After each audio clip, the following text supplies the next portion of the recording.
Hi!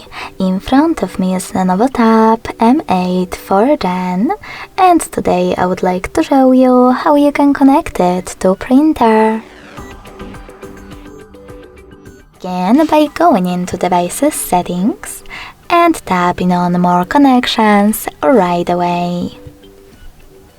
Then select Printing, tap on Default Print Service, and wait! Your device is looking for a printer.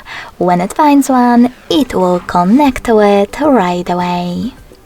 If you wish to use a different service, tap on this switcher at the top to disable the default one.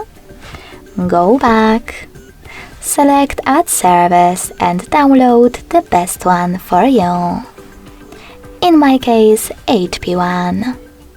When your new service is ready, just go back to the same settings. Then click on it and wait as well. Thanks so much for watching. If you enjoyed this video, don't forget to leave a like, comment and subscribe. Bye!